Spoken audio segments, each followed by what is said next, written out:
Steel plant నక్కపల్లిలో పెట్టాలన్నాం. చంద్రబాబు నాయుడుకి ప్రైవేట్ పిచ్చి పట్టడం తప్ప ఇంకొకటి కాదు. Arcelor Mittal steel plant Nakkapalli ప్రాంతానికి పర్యావరణ తీవ్రమైన ప్రమాదం. 2000లోనే పెట్రో కారిడార్ పేరుతో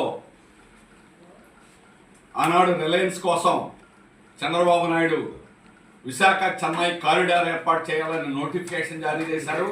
దాని మీద పబ్లిక్ హీరింగ్ అయింది, అది విఫలమైంది, దాన్ని ఆపేయడం జరిగింది.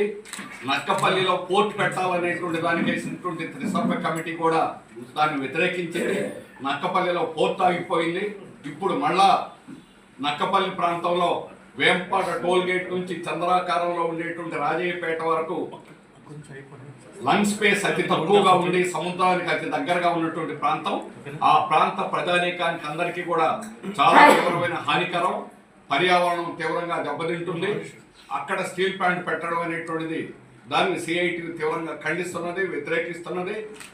జనవరి 8 మోడీకి నిరసన తెలియజేయాలని యావత్ ఆంధ్ర రాష్ట్ర ప్రజానీకాన్ని కూడా కోరుతున్నాం.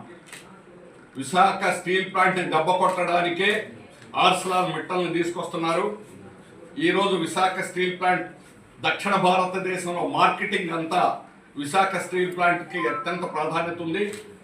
4-5 వేల రేట్లు అదనంగా టన్నుకు చెల్లించి కూడా ఈరోజు క్యూలో ఉండి విశాఖ స్టీల్ కొంటున్నారు. ఈ మార్కెట్ని కాజేయాలని ఆర్సెలర్ మిట్టల్ని తీసుకొస్తున్నారు.